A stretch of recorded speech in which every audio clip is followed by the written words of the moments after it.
right. So final session and a good one for sure. So we're adding a new panelist, Bali. So everybody knows Bali.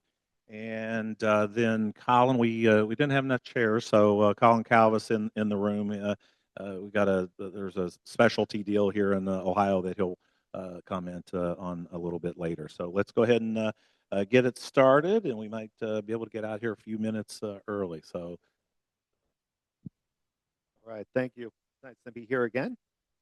So this is a deal that we closed in November. For those of you who don't know me very well, by way of background, I was a commercial mortgage lender for a little over 25 years before getting into PACE. So I've now been in commercial real estate for approaching 35 years. Started in the business when I was 5. And so I can honestly say that this transaction was one of the top 3 most complicated deals that I've ever been a part of in my career. This deal had, let's see, 1, 2, 3, it had 6 different lending pieces in it. So it had our PACE, it had a senior securitized mortgage, it had a subordinate mortgage in the form of EB5, it had a TIF bond structure that was divided up into an A bond and a B bond with 7 different income streams feeding the TIF. It had a separate rides loan for the amusement park. And if all of that wasn't complicated enough, midstream, they inserted a ground lease so that they can save on sales tax. So, anybody who's ever worked on some of these deals, with every participant that's in the deal, the complexity goes up exponentially trying to satisfy everybody's requirements. This deal was about 22 months in the making from signing term sheet to final closing. So, it was almost like, losing a family member that I didn't want to see anymore after the closing. But some of the complexities in general is the bond agent for the TIF multiple times tried to insert language that attempted to make the PACE subordinate to the TIF. We talked about that quite a bit, and finally I said, look, even if I wanted to agree to it, which I'm not going to, it wouldn't be my decision anyway. If you want us to be subordinate to you, I said I can tell you who to speak to, and I gave him Governor Kehoe's name. So because I just told him, I said you can't change the tax assessment statutes or the PACE statute in just for the sake of one deal. So we tried to we finally got over some of those issues, but there were a lot of pieces to tie together. And I want to give Josh some kudos here. Along the way, Josh accommodated a couple of structural points on the deal, which were items that not necessarily, I wouldn't necessarily call them out of the box from a real estate standpoint, but they were certainly things that weren't done within the Missouri statute just yet. And took some significant legal effort, but ended up getting those done. One of which is, since this is a hotel coupled with an amusement park and a water park, it's on 2 separate parcels. We never wanted to be in a situation where somebody released the hotel and we were left with just an amusement park and a water park. So cross collateralization among task parcels is not necessarily a kind of on the run type of item, or a run of the mill is probably the better way of saying it. So we had to build into our bond structure that one parcel couldn't be released without a full payoff of the other. So we basically built it into our prepayment language.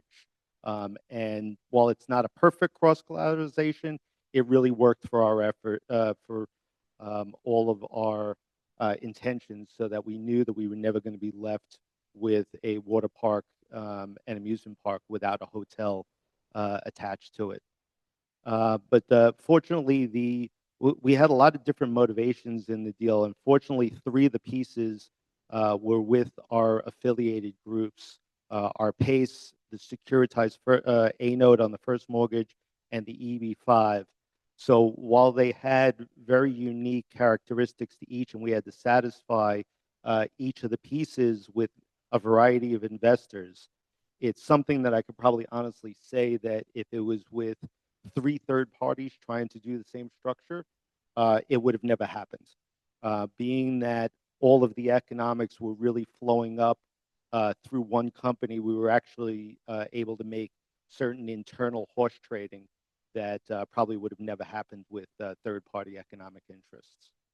We also had the ride lender that was in there that fortunately of a capital stack that was close to $500 million.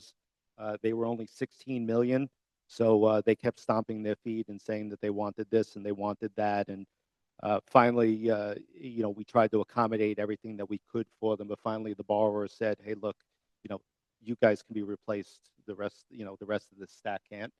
So please try to play ball with everybody." And that kind of cut some of the complexity out of it. But the underwriting of the amusement park and the water park, I can honestly say, was a first for me. We were very fortunate to have an appraisal firm with a gentleman who happened to spend 10 years at Great Wolf Lodge. So we had somebody who, not only had appraisal expertise, but also had operational expertise on a process and a project that was being built that was very similar to a high-end Great Wolf Lodge. In fact, very early on, just a little anecdote, we almost lost the deal early on because Great Wolf Lodge made the borrower a bid for just the land. In which case they considered it for a little while. That was probably attributable for about 3 months of the delay on the project. But again, I appreciate Josh kind of sticking with us over such a long period of time. And at the end of the day, we were able to get it there and watching the amusement park come out of the ground as we speak. One question. So I heard you, this is with regards to public financial incentives. I heard you say TIF. Was there any other public financial incentives, tax abatements, anything like that? Okay.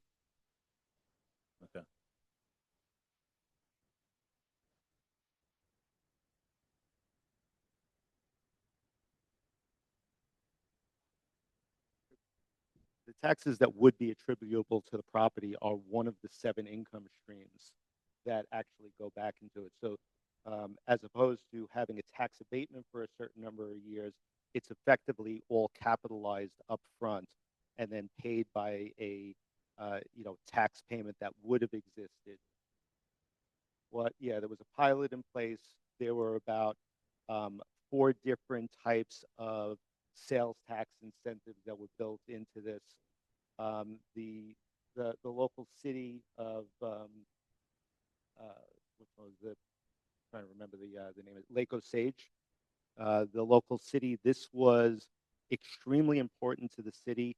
They were creating such an enormous amount of jobs just from this one property that the local utility actually rebuilt the power grid out of their own dollar just to accommodate this one project.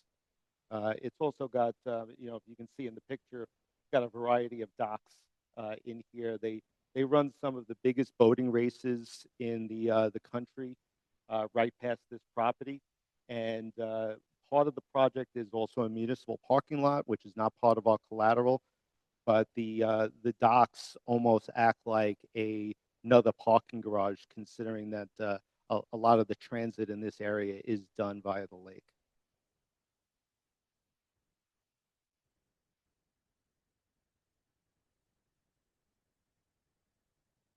Good.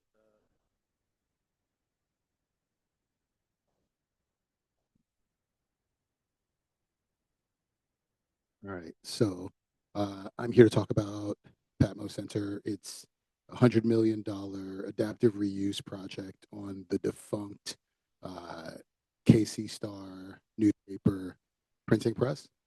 Building was sitting there unutilized. It's like one of these classic turn blight into bright scenarios. Um, Obviously, because it was a printing press, they had access to energy. So it's a really smart play for the developer to say, oh, this building has access to a lot of energy, and I'm a data center developer, and this like works really well together. Part of their business plan was to keep that silent for a very long time until they purchased the property, um, because they knew that there was like a secret sauce in there that most people said, this building is trash, right? It's empty, it's ugly. Nobody would ever buy this building. Um, so I think it's a clever use of figuring out what the highest and best use of a defunct building is.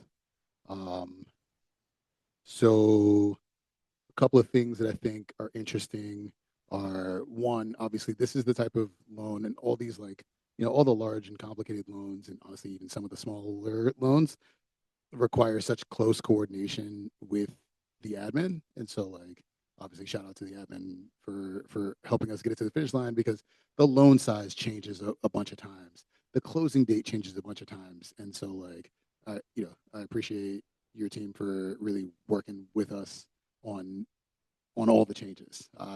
And then, the hurry up and wait, and then the hurry up again. And then this time there's actually no wait because we actually are closing. So, lots of that, lots of that.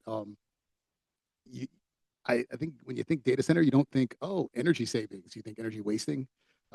But the energy auditor was able to qualify a ton of energy savings. Like with a data center, you pretty much have to build it in an energy efficient type manner. Otherwise, your business plan will fail. So the whole, it wasn't the type of thing where we had to figure out like, nickel and dime, measure by measure. The whole project worked from a pace perspective. Um, I think the underwriting on these large and complicated deals is just super duper important, right? Because when you're building a portfolio of loans and you have a massive one and that one goes south, that like destroys your whole portfolio, and that destroys like that destroys a lot. And so especially with esoteric loans, right? Like with if it's like $100 million apartment building, the underwrite isn't that much different than for a $2 million PACE loan in an apartment building. But for something like a data center, you really need to dive in on all sorts of things, right? You need to dive in on, will they be able to get sufficient power to the building to power the data center? Will there be some sort of interconnection issue that'll slow up the deal? Because you can make the loan, they can be ready to roll, and if the utilities interconnection slows you down by 6 months, whenever that first payment comes due, they need to make that payment. If they're not making that payment and they're like, oh, sorry, interconnection issue, like that's not, that's not like, oh, okay, cool, we'll just waive it. So you got to really drill down on that. And you got to, you can't just like take folks' word for it. You got to like really do your own due diligence on that. Let's see. I mean, like something that's interesting is like everybody says, oh, PACE is like up to 30-year loan, but like every state doesn't allow you to do 30 years. So like with a 20-year loan, you have to really pay attention to the debt service coverage ratio, because you want to make sure that the borrower is going to be able to meet whatever that hurdle is, right? You want to, it's a lot harder to, this is why I don't have a 20-year mortgage on my house, because I can't afford it. So I have a 30-year mortgage because the payments are incrementally smaller and I can afford it. So you got to make sure that like with the business plan, with even stressing their financials, that you think that they will be able to pay off all of the debt and then some. Rents. I think with data centers, probably with all esoterics, but like with data centers, with people who are like, oh, I want to do this cannabis deal. And they're like, oh, I'm getting like these really great rents. Yeah, but like what happens if like the data center ceases to be a data center, or like the cannabis facility ceases to be a cannabis facility and it's just a building? Like what rent are you going to be able to get in case their business plan fails? And with that rent, can you pay us back? Because if you can't, then like maybe we shouldn't be making this loan. So stressing the rents based on what, and we actually had like it's fully leased, and like the rents are committed for upwards of a decade for both tenants. But like, what if one of them doesn't renew? Trying to figure out like, do we think they will be able to avoid a default in year 11 or in year 16? So like the underwriting on this deal, and kudos to the underwriting team because they had to really dive into things. They had to learn a ton. Uh, the appraisal, an appraisal can appraise a property as a data center, which will have a great appraised value. But like, what happens? What's the go dark value? Like, what are you triangulating against in worst case scenario? So thinking about that, and you got to really understand the ownership. I think the ownership, you want to know that they know how to get the project complete and they know how to like manage the project. So definitely similar with you in that, like, if you don't think the sponsorship or the ownership can get the job done for the next 20, 30 years, then like you got to move on. So you got to really, really drill into the ownership. So fun deal, super interesting. Go for it, Kevin. Yep.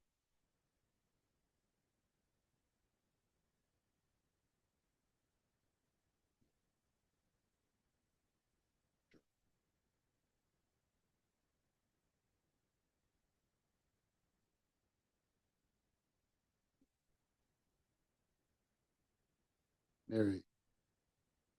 I haven't followed this super closely, but it seems like there's just a huge amount of opposition to data centers because of the pass on of the utility costs to the consumer. And there are states where there are like massive demonstrations against data centers for this reason, because they know that they're pretty sure that they're going to end up taking the hit. So on the one hand, here you're trying to conserve energy, right, to bring down the price.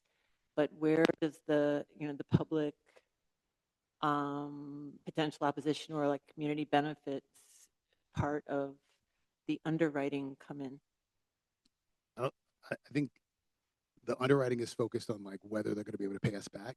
I mean, you're right that in some states it's way harder to do a data center than in other states, like in Minnesota, uh, because there's a lot of focus on trying to ensure that there are public benefits agreements, or uh, make sure that like the data center developer is playing ball with the local folks a lot more.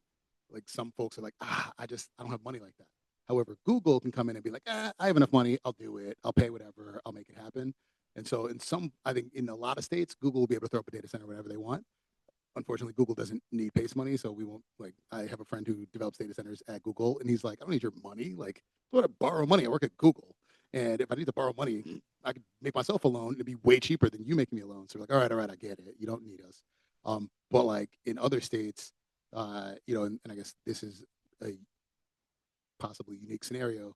I don't think they were facing any of the pushback from the locals. Do you know how like in residential pace, there was just a lot of publicity, even though it may not have been the majority of the cases, but a lot of publicity about people taking advantage of individuals in such a way that their taxes went way up just for an individual. And it was kind of the end of residential PACE in many places. And if PACE were associated with a similar kind of thing where people's rates were skyrocketing through the roof because there's a new data center that was only made possible by PACE, could we be putting ourselves in a similar predicament? Mary, I've, it's Wendy. Sorry. I was thinking about this and I didn't want to bring it up because it wasn't really related to the LTV, but it's brought up as an enabler for data center CPACE. It's a question that I have to answer in terms of the added power usage that it's perceived for. And some of the information that I found is looking at it more as an economic generator. So it depends on what the data center serves, right? If it's serving just Google, it's like you're creating those jobs for that corporation. You're allowing that corporation to function in your state. Those residents are getting usually higher paying jobs because it's a data center. So, and then the other kind of related businesses, so if it's not just like a Google, but it's like a data center that just has multiple off-takers, that is a huge benefit for the state. So I've been told, like, understand what type of data center it is, kind of the economic benefits that go along with the jobs that are related to the businesses. I think that that's that's a really fantastic thing to add here, because I think it's going to be the administrators who are going to end up having to explain it. And so, just having this conversation is super helpful. Like, okay, what are you going to say? And I also So if I, but also like there's a bifurcation between the project being approved and the PACE financing being approved. So the data center was going to happen regardless of whether there was PACE financing, but PACE financing made it like it was the most attractive source of financing to get the project done. So it's not like PACE came in and said, hey, you should let this data center happen. It was just money. The other piece of this that when we've had these conversations, we like to point out is that PACE is a rateable security, which means you could create something similar that does not have the regulatory structure that CPACE has. So from a public policy perspective, if you can incentivize these data centers, to your point, may go in anyway, to use a public-private partnership, you have more control over the design and implementation of that data center than you would if somebody got a CMBS loan to do the same thing, likely at a similar rate, right? So it's, from a public policy perspective, it's a zoning question of whether or not you should approve it at all. But once it's been approved, if you can incentivize them to use financing to make it more efficient, any impact on ratepayers should be reduced. so Mary, I just want to address your point specifically. I think that there's a very large difference between PACE coming in and, for lack of a better term, somebody involved in that taking advantage of grandma and grandpa, ended up pushing them out of the home because they didn't understand how it works. And data centers, which, are really, kind of the next stage in technology. I'm sure that there were protests and complaints when locomotives were put out there, when the Industrial Revolution came around. I mean, every stage in our country and our technology's evolution has had, advances in technology that made our lives better, and probably a lot of things that have made the environment worse, certain parts of our lives worse. You see a lot of people protesting data centers. How many people do you think are going to protest when their internet goes down? I know So if I, a little bit, but I mean, I know what you're saying. PACE is kind of a fragile thing in that it's a lot about reputation and perceptions. And so I'm just thinking for all of us, that's a big part of our role, is to educate about PACE, to answer questions about it, and to educate and to, manage perceptions and make PACE be a positive thing. And so in that sense, it's just really important, I think, just to have this discussion. So thank you. Yeah. so if I can, as the admin who approved the project, It's all your fault. first off, Bali is wrong. This is not an ugly building. It's actually a gorgeous piece of architecture that's really unique, that stands out in Kansas City, at least the front part next to the highway. It is still turquoise. And what you can't see on the diagonal, that entire side is all covered in glass, 3 stories of glass that sees in. You could see the newspapers being made when it was operational. So it's just kind of a cool architectural thing. Now there will just be big cubes there with computers. Not as cool, Bali. So it's your fault it's ugly, not that.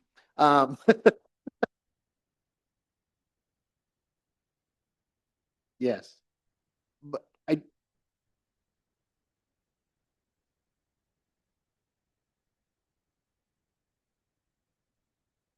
phase 2.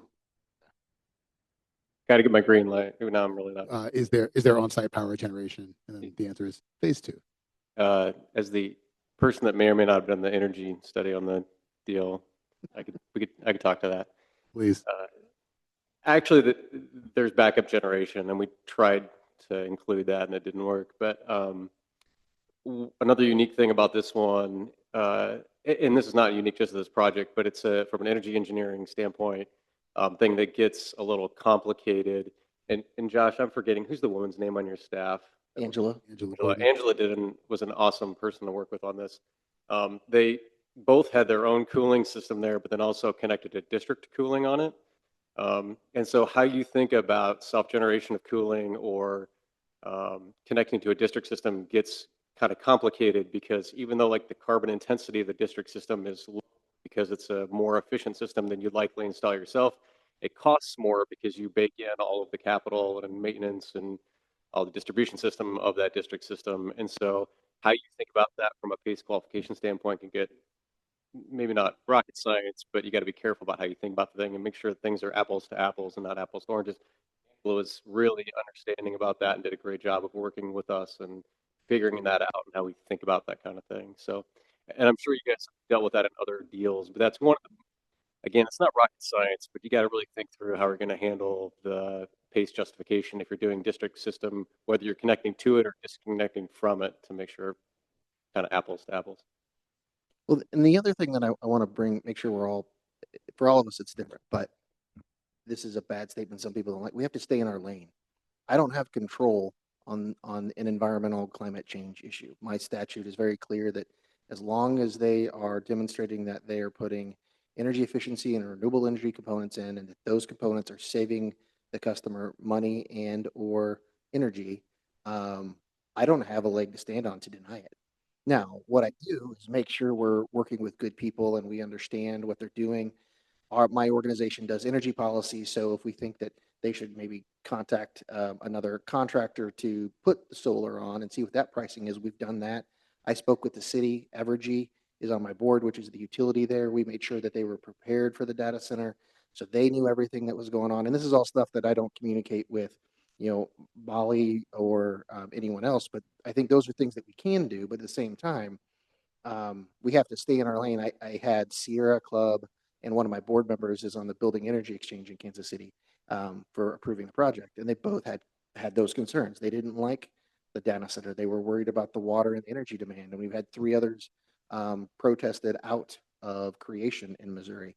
But the only answer is PACE gets that customer to think about the most efficient and maybe access the most efficient technology. So instead of air cooling, they used water cooling, right? That was a big thing. Obviously, as Bali mentioned, they want to be as efficient as possible, otherwise they don't work. But there's still a lot out there that aren't using water cooling. It's still a possibility.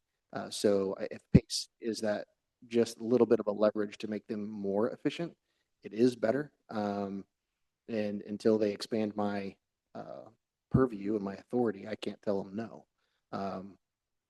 Because I've had that same question when we had a cannabis project. Well, there are people who are opposed to cannabis, but it's a business and it's got underwriting and it works.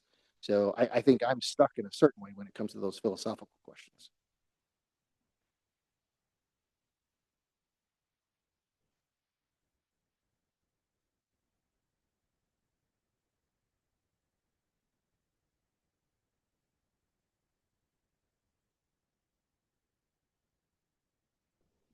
That sort of thing, right? Those are more kind of consumable, Yeah.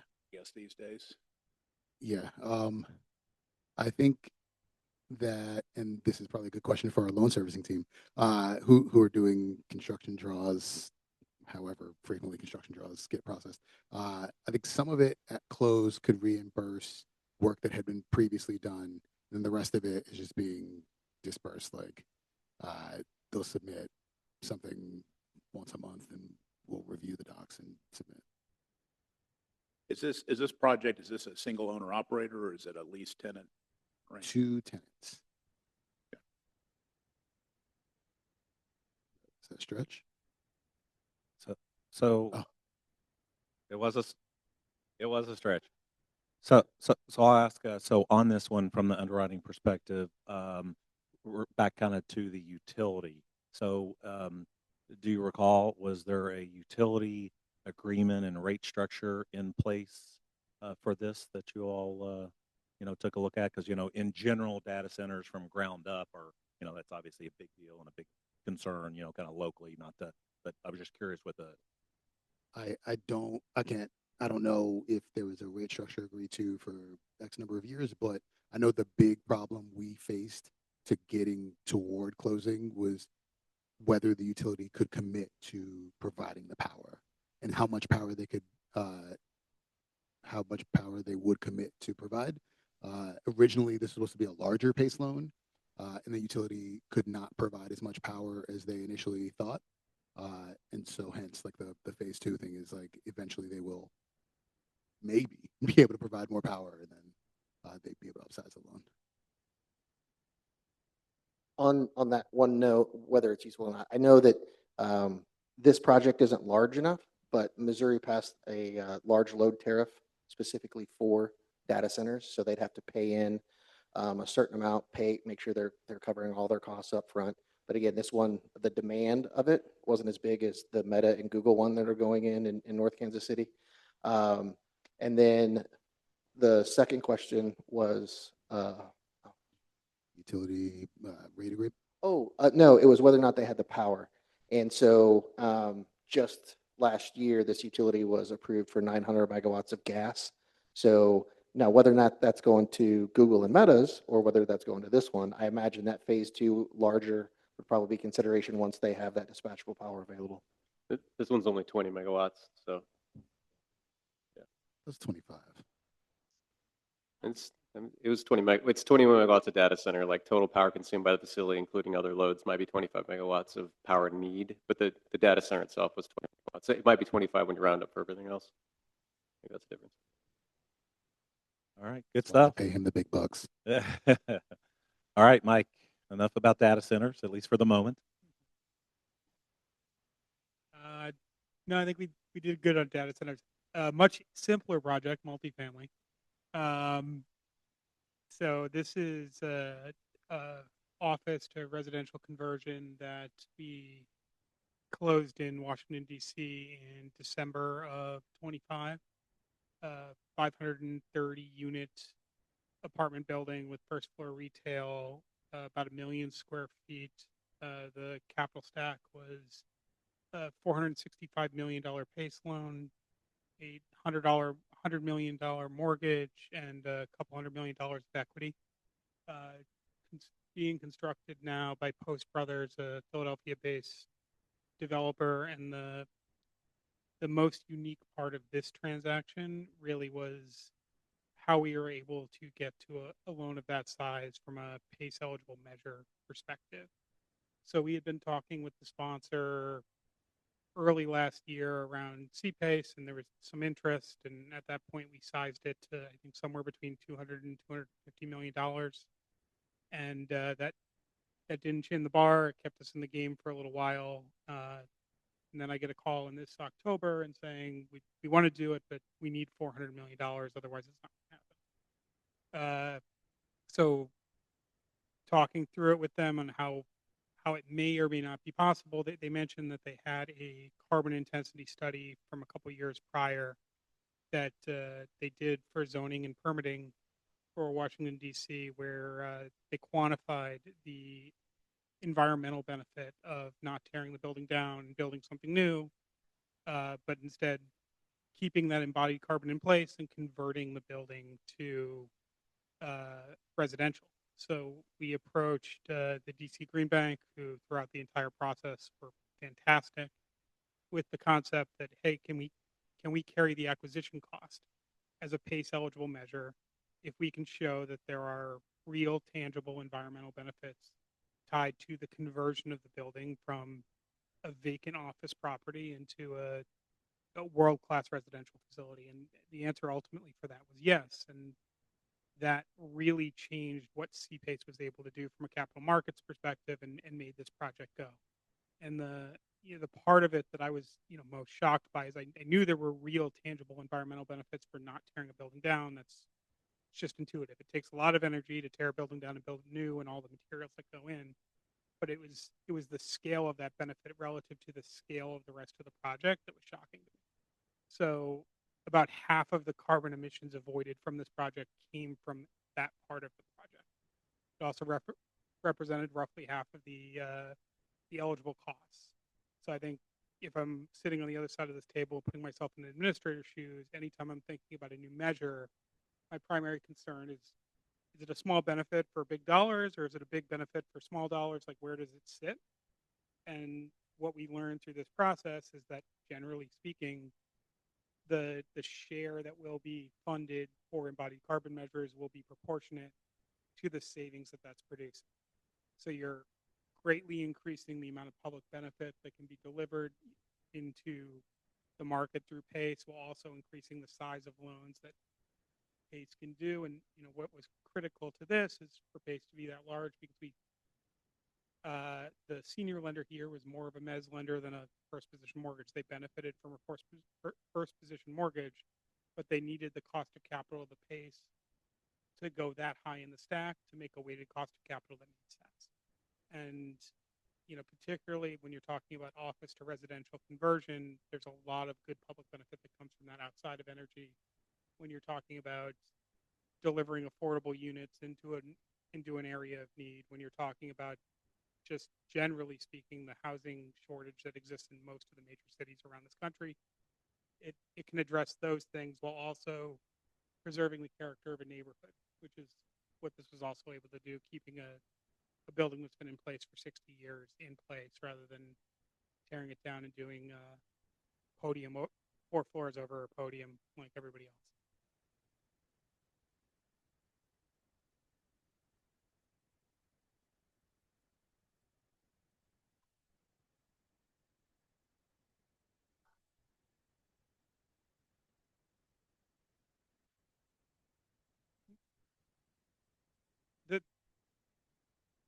That's right. So the way the DC guidance works is that you need energy savings, and then the cost of that measure is qualified for PACE. So the energy savings or the environmental benefit was the embodied carbon, and the real cost that we were able to attribute to it was the acquisition price. There are probably other ways that you could go about doing that as well, but that was the simplest way to document it in this case. From a funds disbursement standpoint, then, because it's acquisition costs, can you just release all of those funds day one, or how does that work? That's a credit question. Mike, I More thought on, you knew all the answers. My experience with you is you always know the answer. so we perspective. Yeah. I think we should be allowed to if it made good sense, but our position on this was that we wanted to be last funds in, and there was equity that was required.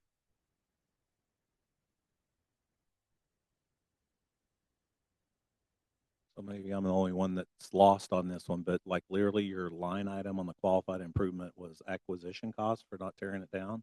And then so DC program has embodied carbon or carbon So eligible measure?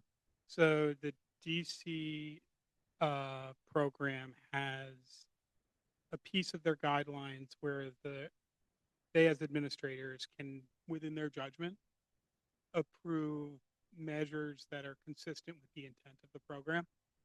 And so they approve this under that authority. Genevieve would be really proud of you all.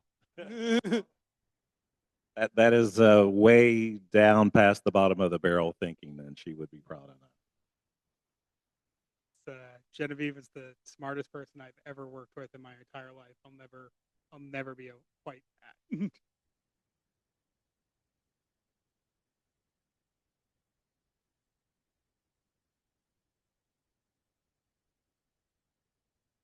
Yet that was put together by our marketing team. It's but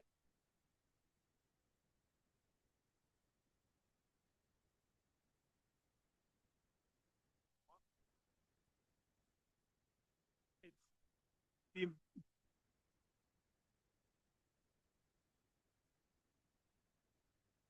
I mean, I don't think there's a rooftop space that has a garden. I don't think they called it a green roof, and I don't think we attempted to qualify it, but there is a planted space on the roof.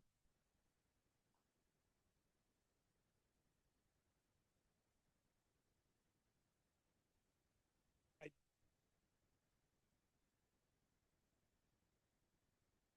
I'm sure they do. I don't know though.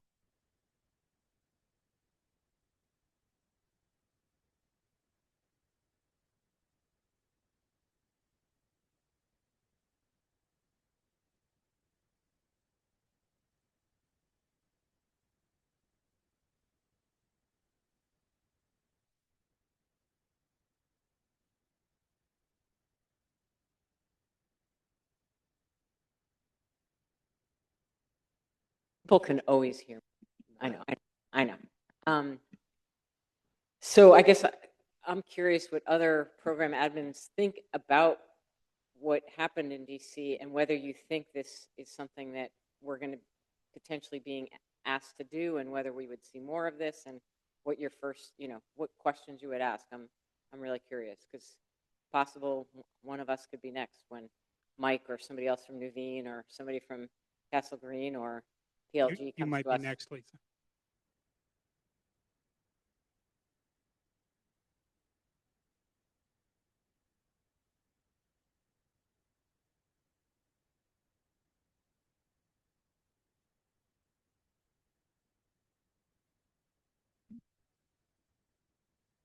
But I don't know Michigan well enough to know yes or no, but I assume there's vacant office buildings in Michigan.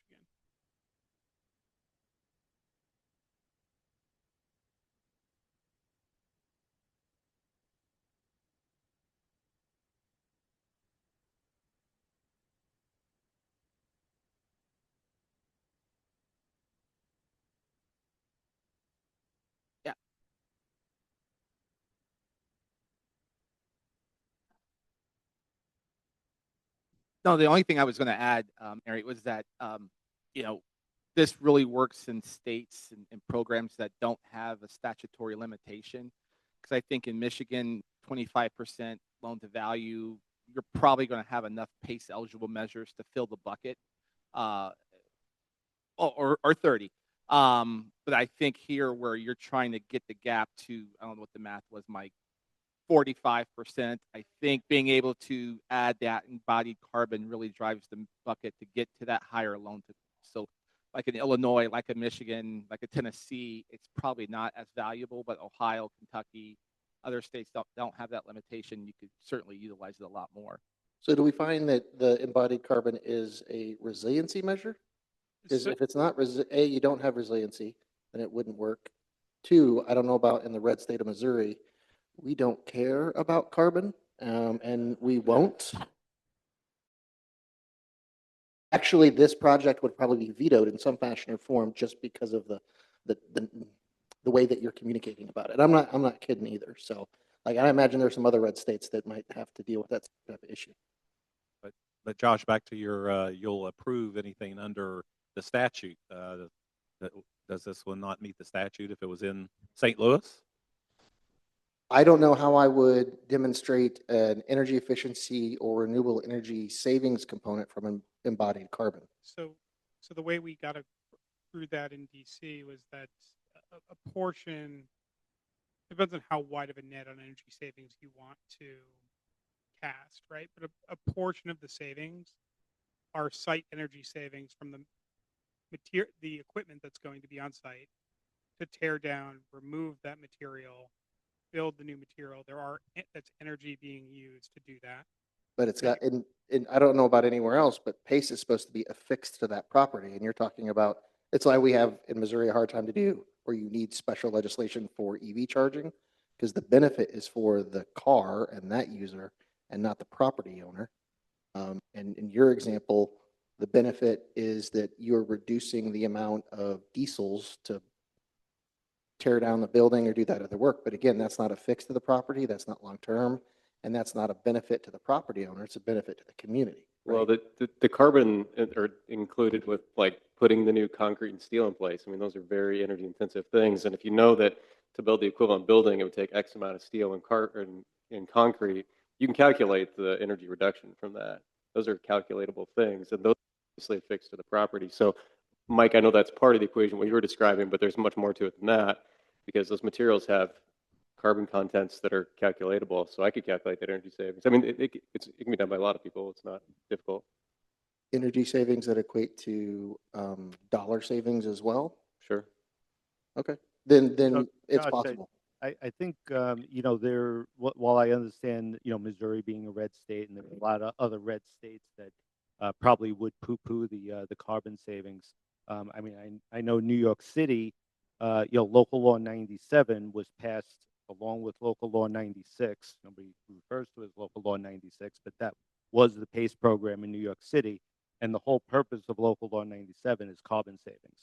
I mean, I have to give these guys, a lot of kudos. I can't even say that my thought process would have went to something like that. But a lot of these PACE programs are passed with the intention of incentivizing not only energy savings, but also carbon reduction. And in that respect, if the ultimate objective of the public-private partnership is met, then I give them a lot of credit for thinking outside the box and being able to give credit to something that really accomplished the stated objective, even if it wasn't obvious. And if you need us to show financial benefit to the building owner, in this case, and I imagine this would be the case in most of these conversions, the acquisition cost is going to be less than the replacement cost. So the economic driver for the owner is going to be, it's a better decision to convert this building than tear it down and build a new one. Ultimately, it's a better result for society to take an existing building and repurpose it than to tear down an existing building and build a LEED platinum net zero building.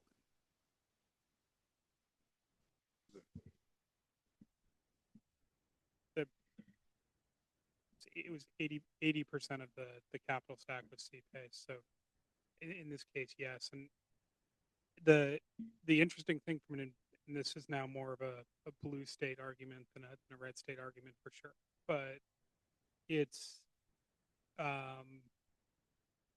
where we were 20, 30 years ago was somewhere between 70 and 80% of the carbon intensity of a building would come from the operation of that building over its lifetime.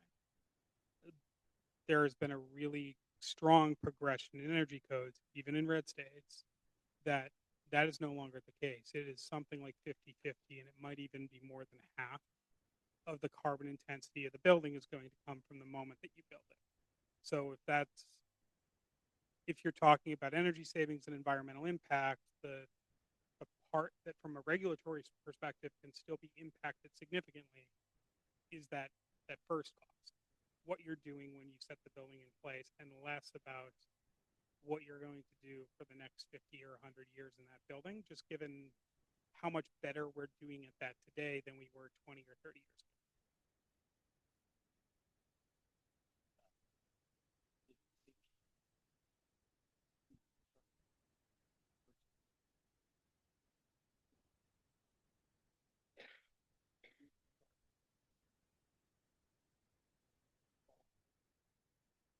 And I think there's a potential applicability to the same standard for ground up construction and not just conversion.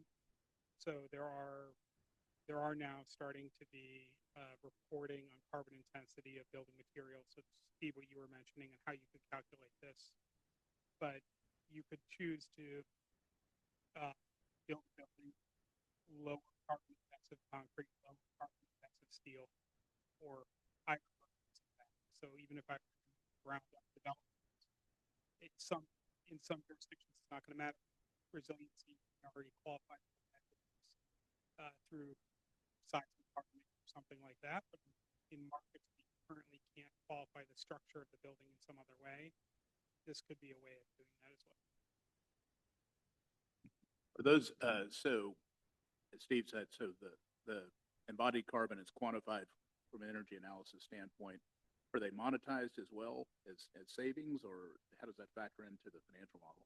Yeah, so on this one, they weren't monetized in, although you mentioned Genevieve. I think she is working on her next Let Me Change the World initiative is creating a market where those savings can then be monetized to some level. I think realistically, it's not going to dramatically move the needle, even at $200, $300, $400 a ton, which is high and what anybody's seen in that market. It's still going to be, in this case, I think it was 15,000 tons. So 15,000 times 400 is not a tiny number, but it's not an earth-shattering number on a $700 million project. So I come from Montana, which is one of those red states too, that, yeah, we tried to get resiliency with carbon capture and greenhouse gas, and it was lined out by the senator. So that's not going to happen. But from a different hat that I formerly wore in running a distressed wood products industry revolving loan fund. Switching gears, but picking up on Mike's comment on the sustainability, what are capital providers at a national level? Are you guys even interested in pursuing the mass timber market and building all the buildings that are now being built with mass timber and the building codes that are being revised to allow for multi-story buildings with mass timber? So I'm just gonna touch on this briefly because I have to say it's something that I'm just starting to learn about because we got a deal in a couple of weeks ago that is similar to what you're mentioning. Unfortunately, one of my colleagues who couldn't be here today would probably be a lot more well suited to speak to that. But it is something that we're considering to directly answer your question. We are, but the question we field often when we get those in is, what is doing this mass timber building do for me for pace? And without that carbon qualification structure, the answer in a lot of programs is nothing. So we're happy to do the deals, but the fact that they do that doesn't actually change the math on the pace all that much right now. But then there's always like some, I would say, like naturally occurring pace eligibility. Like if it's mass timber or if it's not mass timber, like there's still going to be enough. It will stuff in the qualify deal for to- pace, but like how much more do I get for doing this? And the answer, well, pat on the back. Marketing. So I have a question actually for the bankers that are in the audience based off of what we're hearing.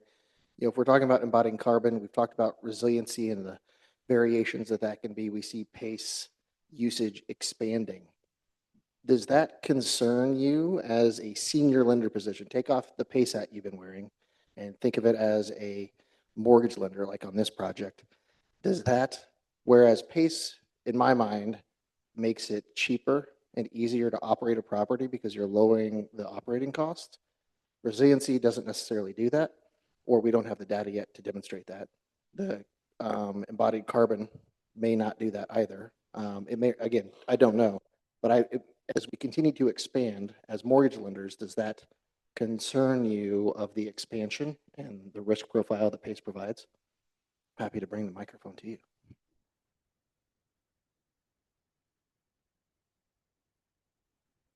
I mean, we tend to be pretty conservative in our underwriting, and we're very collateral heavy in our underwriting. So when we have resiliency improvements coming into one of our assets, we see that as a benefit because it strengthens our collateral, and so our position there is improved. A lot of times when we're talking with people about projects that they're looking to do, whether or not they're going to be using us for the traditional debt or if they're considering CPACE, it's for them, it's thus far at least, it has not been whether or not, like the make or break point of it isn't whether they're going to be using CPACE. It's, hey, we're looking to do X project. What is the tool that is best suited to accomplish our goals?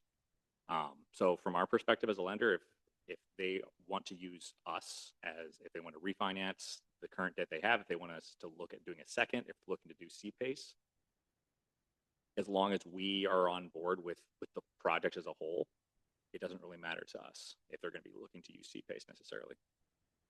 I also think that's the beauty of lender consent. A senior lender on any deal can view it on a case-by-case basis to say, not like, am I generally comfortable with, like PACE loans getting larger and larger, but like on this deal, am I willing to consent to a PACE loan that is outsized, or am I not on this deal? Yeah, I'll just speak as like a lifelong mortgage lender and, being part of a group that has 3 mortgage platforms.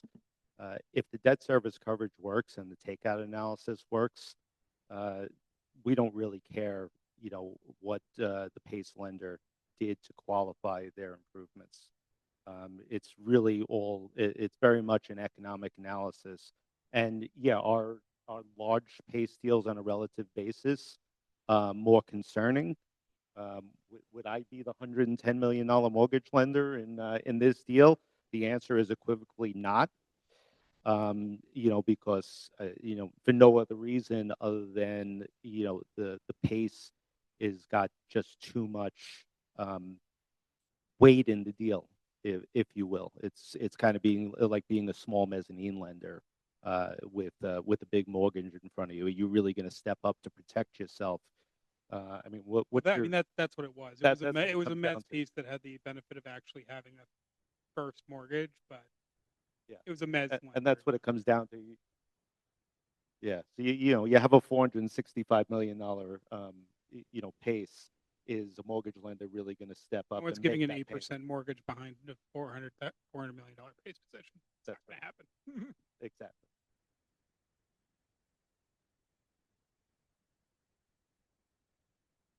Questions? So Colin, I'm gonna pick on you one last time. And yeah, you can just kind of sit there. So another example we had as far as a unique was here in Ohio. The Canton Pro Football Hall of Fame had a similar deal that was I think similar to kind of Sal's, but I wanted to ask Colin to comment on it because it had a unique structuring kind of aspect to it. So I'll let you take it away.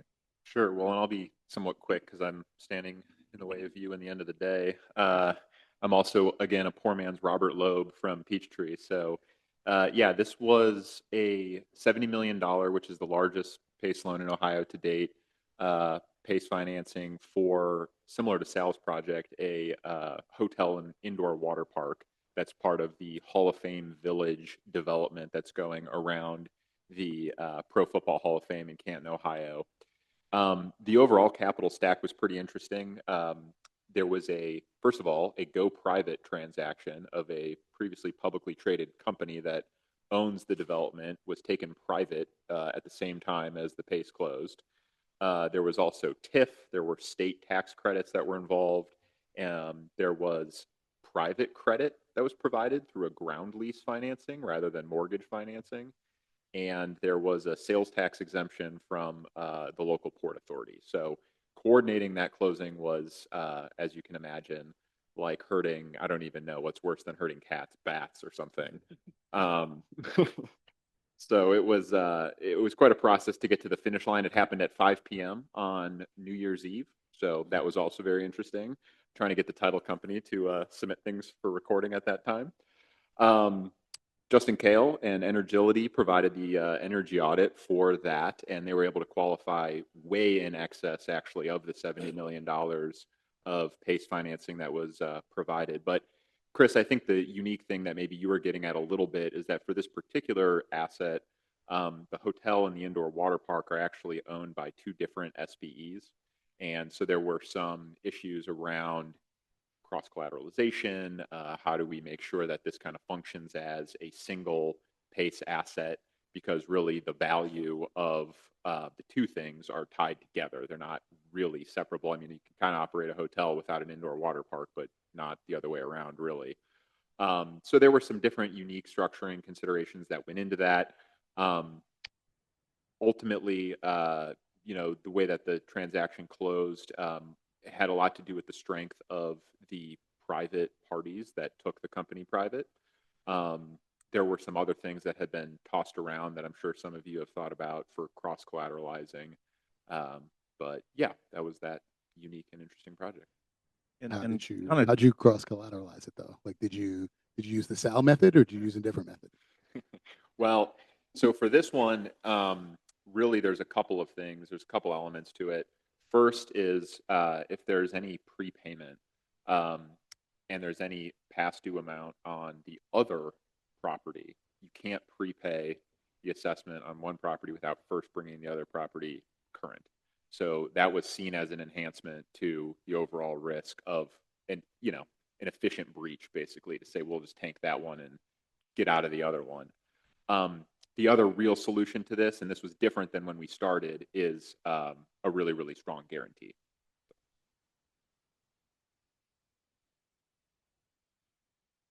But there were some things that were talked about originally about ways where, not through the tax bill system, but through contractual arrangements, you could kind of force cross-collateralize such that, there were sort of PACE-like abilities to get at some of the collateral, even though you weren't using the actual tax bill to do it.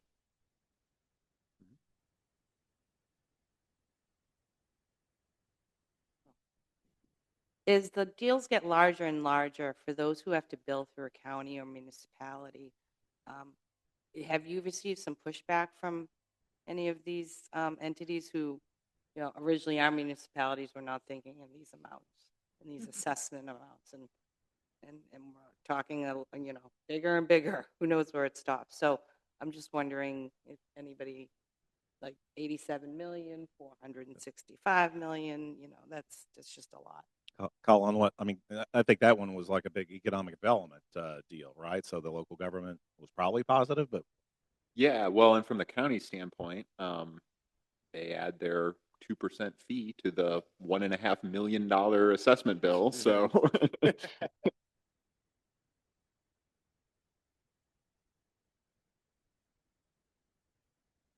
yeah.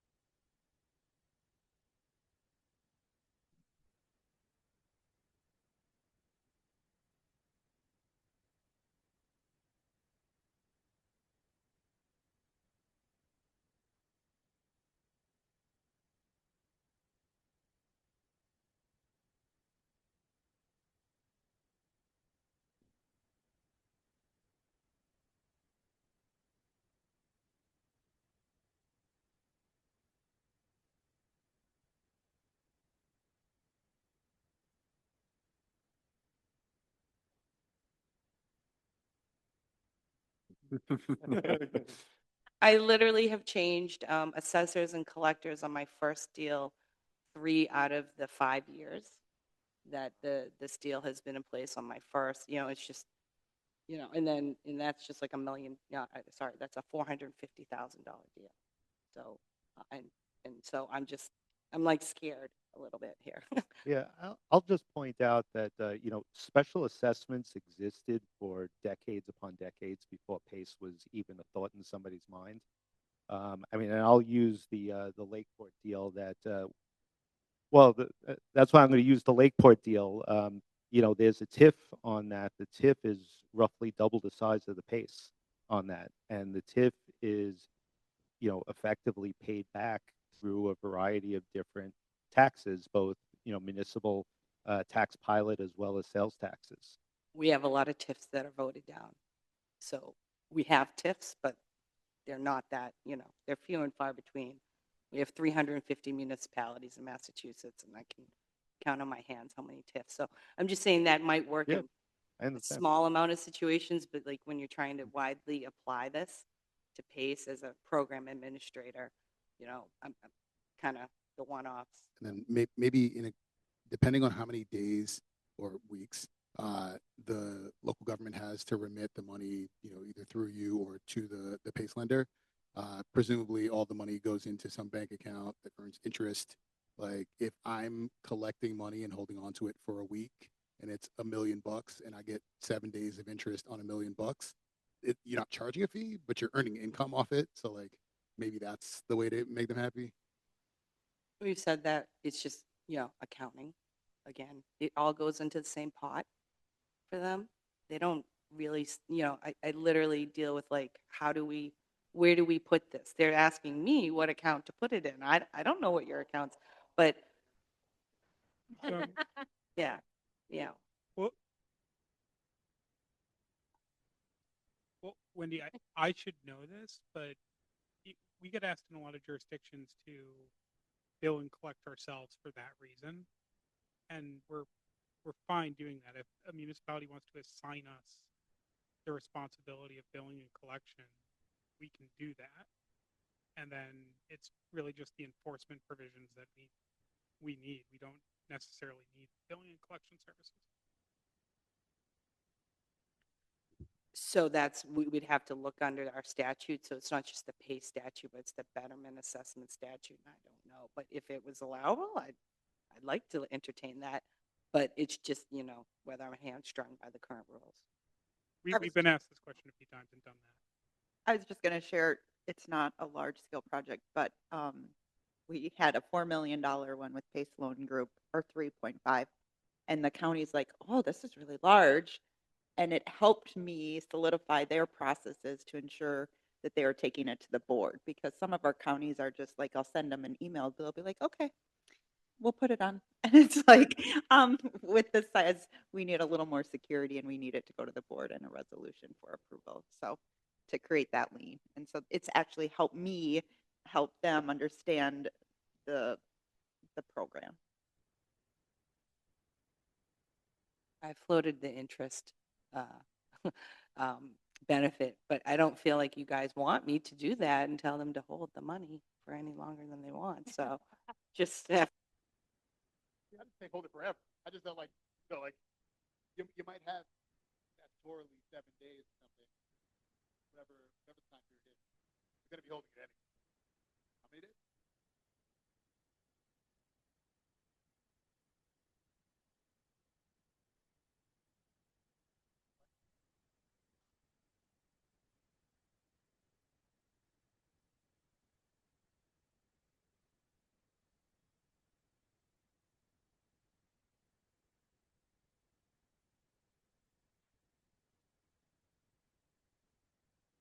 you just be surprised by what concerns the tax collectors, assessors have. And we could talk for a long time